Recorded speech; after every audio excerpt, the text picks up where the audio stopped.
इस कार्यक्रम के प्रायोजक हैं छयान health care India private limited.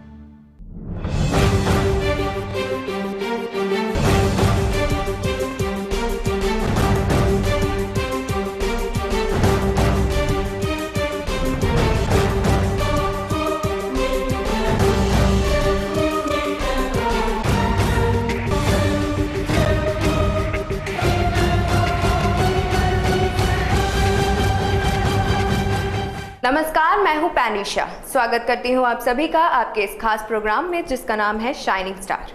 जैसा कि आप सभी जानते हैं, इस प्रोग्राम में हम आपको रूबरू कराते हैं बॉलीवुड के फेमस कलाकारों की जिंदगी के सफरनामे से। इसी सिलसिले को आगे बढ़ाते हुए इस प्रोग्राम में हम आज जिस एक्टर के बारे में बात करेंगे, उन्होंने अपनी बोल्ड एक्टिंग के जरिए दर्शकों के बीच एक अलग पहचान बनाई है।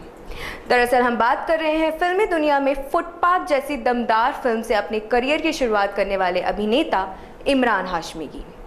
इमरान ने अपने बोल्ड अभिनय से सिने प्रेमियों के दिलों में खास मुकाम बनाया है। बता दें कि फिल्म मेकर महेश भट्ट और मुकेश भट्ट के भांजे इमरान हाशमी ने अपने फिल्मी करियर की शुरुआत असिस्टेंट डायरेक्टर के तौर पर साल 2002 में विक्रम भट्ट की फिल्म राज से की थी।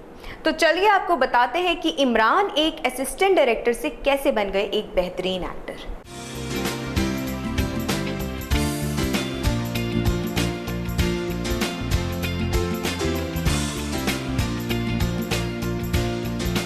भारतीय बॉलीवुड अभिनेता इमरान हाशमी का जन्म 24 मार्च 1979 को मुंबई के एक मुस्लिम परिवार में हुआ था।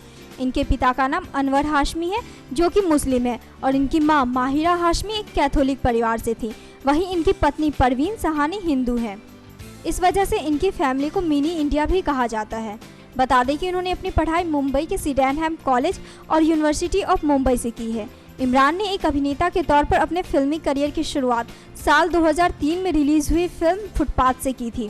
बता दें कि ये फिल्म भट्ट कैंप के बैनर तले बनी थी। हालांकि ये फिल्म बॉक्स ऑफिस पर कुछ खास कमाल नहीं दिखा पाई, लेकिन इमरान हाशमी के संजीदा अभिनय को खूब पसंद किया गया।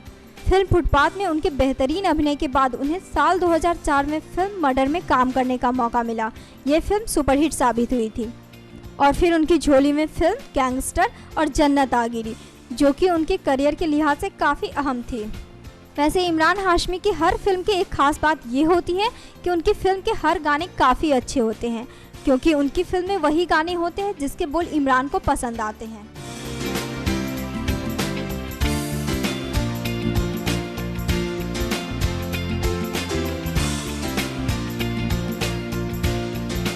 हालांकि फिल्म मर्डर की सफलता के बाद उनके करियर का ग्राफ ऊपर उठने लगा, लेकिन इस फिल्म की कामयाबी के साथ उनकी छवि एक सीरियल किस्सर की बन गई थी। मगर साल 2010 में आई एक फिल्म के जरिए इमरान ने अपनी बेहतरीन एक्टिंग से आलोचकों का मुंह बंद कर दिया और इसके साथ ही उनकी छवि भी बदल गई और उन्हें बॉलीवुड में एक बेहतर एक्टर के रूप में पहचाना जाने लगा। तो आइए जानते हैं कि वो कौन सी फिल्में हैं जिसने इमरान हाशमी के करियर को एक नया मोड़ दे दिया। साल 2010 में उनकी एक जबरदस्त फिल्म रिलीज हुई थी जिसका नाम था once upon a time in Mumbai. इस फिल्म में इमरान ने शोएब खान का किरदार निभाया था, जो कि अंडरवर्ल्ड डॉन दाऊद इब्राहिम से प्रेरित था, और यही वो फिल्म थी जिसने इमरान की छवि बदल दी। इसके साथ ही आपको बता दें कि इनके बारे में ये भी कहा जाता है कि एक टाइम में इन्हें भट्ट कैंप की फिल्मों का अभिनेता कहा जाने लगा था, क्योंकि इनके करियर को सफलता भट्ट कैंप की फिल्मों से ही मिलनी शुरू हुई थी। लेकिन इमरान हाशमी ने अपने आप को महज भट्ट कैंप की फिल्मों का अभिनेता मानने से इनकार करते हुए कहा, हाँ ये सच है कि उन्होंने शुरुआती करियर की बेहतरीन फिल्में महेश भट्ट के साथ की थी और अब भी कर रहे हैं, लेकिन इसके साथ ही उन्हें दूसरे बैनर्स के भी अच्छे प्रस्ताव मिल रहे हैं, जैसा कि वो हमेशा से करना चाहते थे। और इसी का उदाहरण है फिल्म द डर्टी पिक्चर। वैसे इमरान ने इसके अलावा फिल्म जन्नत 2, राज 3, राजा नटवरलाल, मिस्टर एक्स और हमारी अधूरी कहानी जैसी तमाम शानदार फिल्में दी। आने वाले दिनों में इमरान भारतीय क्रिकेट टीम के पूर्व कप्तान मोहम्मद अजहरुद्दीन के ऊपर बनी बायोपिक फिल्म अजहर में अजहर का किरदार निभाते दिखेंगे। इस फिल्म में इनके साथ होंगी बॉलीवुड एक्ट्रेस नरगिस फाकरी और प्राची देसाई। सूत्रों के मुताबिक इमरान एक बार विवादों में तब आ गए थे जब उन्होंने साल 2009 में मुंबई के एक सोसाइटी के मालिक के खिलाफ आरोप लगाते हुए कहा था कि मुसलमान होने की वजह से उन्हें मुंबई के पाली हिल इलाके में फ्लैट नहीं दिया जा रहा है। हालांकि बाद में उन्होंने अपना आरोप वापस लेते हुए कहा था कि मुसलमान होने के कारण उनके साथ कोई भेदभाव नहीं किया जा रहा है और ये विवाद गलतफहमी की वजह से पैदा हुआ था। खैर, ये तो हो गई उनकी फिल्मी करियर की बातें। अब प्रोग्राम को आगे बढ़ाते हैं और बात करते हैं उनकी पर्सनल लाइफ की। अपनी एक्टिंग के साथ ही अपनी हिट गानों से दर्शकों को दीवाना बनाने वाले इमरान हाशमी एक अच्छे कलाकार होने के साथ निजी जिंदगी में एक बेहतरीन पति और सुपर डैड भी हैं। हालांकि उनकी छवि पर्दे पर कुछ अलग सी है, लेकिन ऐसी इमेज के बावजूद इमरान की निजी जिंदगी में ना तो कभी उनका नाम किसी अभिनेत्री के साथ जुड़ा और ना ही कभी ऐसी अफवाहें सुनने को मिली। वैसे बता दें कि इमरान की जिंदगी में एक दौर ऐसा भी आया था जिसने उन्हें रियल लाइफ में सुपर हीरो बैटमैन बना दिया। आइए जानते हैं इसके पीछे की दिलचस्प कहानी।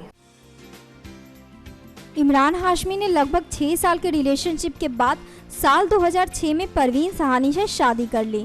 जैसा कि आप सब जानते हैं कि इमरान मुस्लिम है और परवीन हिंदू, लेकिन इसके बावजूद इमरान ने कभी भी अपनी पत्नी से धर्म बदलने को नहीं कहा, क्योंकि उनका मानना है कि पत्नी को बराबरी का दर्जा देना चाहिए और पति पत्नी के बीच एक अटूट भरोसा होना चाहिए। बता दें कि असल जिंदगी में इमरान महिलाओं के प्रति बेहद संवेदनशील है। एक इंटरव्यू के दौरान इमरान ने कहा था कि महिलाओं को पूरी आज़ादी देनी चाहिए। उन्हें ऐसे मर्दों पर बहुत गुस्सा आता है जो पत्नी को अपनी जागीर समझते हैं। महिलाओं के प्रति नर्म रवैया रखने वाले इमरान की जिंदगी में खूबसूरत लम्हा 3 फरवरी 2016 को तब आया जब ये एक बेटे अयान के पिता बने। लेकिन इनकी खुशी फीकी तब पड़ गई जब इन्हें पता चला कि महज 4 साल की उम्र में अयान को कैंसर जैसी जानलेवा बीमारी हो गई है। बता दें कि इमरान उन दिनों साउथ अफ्रीका में फिल्म मिस्टर एक्स की शूटिंग कर रहे थे। तभी उन्हें खबर मिली कि उनके नन्हे से मासूम को कैंसर ने अपनी चपेट में ले लिया है। ये खबर सुनते ही इमरान के तो मानो पैरों तले जमीन खिसक गई, लेकिन उन्होंने हिम्मत करके खुद को संभाला क्योंकि अयान को बेहतर इलाज की ज़रूरत थी। इसलिए वो अपनी शूटिंग कैंसिल करके मुंबई आ गए।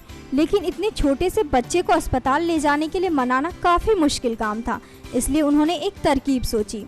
चूँकि अयान को सुपर हीरो बैटमैन बहुत पसंद है, इसलिए उन्होंने खुद सुपर हीरो बैटमैन बनकर अयान को फ़ोन किया और उसके सामने प्रस्ताव रखा कि क्या वो बैटमैन की तरफ powerful super hero iron man बनना चाहता है। तो अयान ने इसके लिए तुरंत हामी भरते हुए पूछा कि इसके लिए उसे क्या करना होगा। तो बैटमैन ने कहा कि इसके लिए उन्हें उनकी बातें माननी पड़ेगी और अयान इसके लिए भी तैयार हो गया। इसके बाद इमरान अयान को ये कहकर अस्पताल ले गए कि वो लोग होटल जा रहे हैं और वहाँ उन्होंने दूसरे कमरे में जाकर डॉक्टर से बात की ताकि अयान उनकी बातें ना सुन पाए। अस्पताल में जाने के बाद अयान का इलाज शुरू हो गया और इस दौरान उसने कई दर्द सहे और कैंसर से लड़ता रहा। इमरान कहते हैं कि उनके बेटे को दूसरे स्टेज का विम्स ट्यूमर था, जो कि मूलतः अफ्रीकी बच्चों को होता है और इसका असर किडनी पर पड़ता है। और जैसा कि हम सभी जानते हैं कि हर अंधेरी रात के बाद एक सुनहरी सुबह आती है, ठीक वैसा ही हुआ। कई महीनों तक कीमोथेरेपी और दर्द सहने के बाद अयान ने आखिरकार कैंसर को मात दे दी। बताते चले कि इमरान ने इस दर्द भरे लम्हे को किताबी रूप दे दिया है और इस किताब का नाम है the kiss of life, how a super hero and my son defeated cancer. उनकी इस किताब के लिए बॉलीवुड महानायक अमिताभ बच्चन, सुपरस्टार शाहरुख खान और दिल्ली के सीएम अरविंद केजरीवाल जैसी महान हस्तियों ने इमरान की खूब प्रशंसा की थी। इस किताब में इमरान ने 4 साल की उम्र में अपने बेटे के कैंसर के इलाज के दौरान खुद और अपनी पत्नी के सामने आई समस्याओं का जिक्र किया है। इसमें उन्होंने लिखा है कि उनका बेटा वाकई में सुपर हीरो है, क्योंकि उनके जैसे बच्चे बड़ों की तुलना में कहीं ज़्यादा मजबूत होते हैं। वो बीमारी से एक दिन, महीनों और कभी कभी वर्षों लड़ते हैं और दर्द सहते हुए अपने बचपन के उन दिनों की कुर्बानी देते हैं जो कभी लौट कर नहीं आते। वैसे पर्दे पर हमेशा बेफिक्र और बिंदास नजर आने वाले अभिनेता इमरान हाशमी ने जिस तरह से अपने बेटे अयान को कैंसर से लड़ने में मदद की, वो वाकई काबिले तारीफ है। इसके साथ ही उन्होंने ये भी साबित कर दिया कि वो एक बेहतरीन एक्टर होने के साथ ही एक जिम्मेदार पिता भी हैं। तो ये था आज का हमारा शाइनिंग स्टार, जिसमें हमने आपको दिखाया बॉलीवुड एक्टर इमरान हाशमी की जिंदगी के तमाम पहलुओं को। उम्मीद है कि आपको हमारा ये शो जरूर पसंद आया होगा। अगले हफ्ते फिर मुलाकात होगी किसी और खास सेलिब्रिटी के साथ। तब तक के लिए goodbye and take care. इस कार्यक्रम के प्रायोजक हैं Shreyank health care India private limited.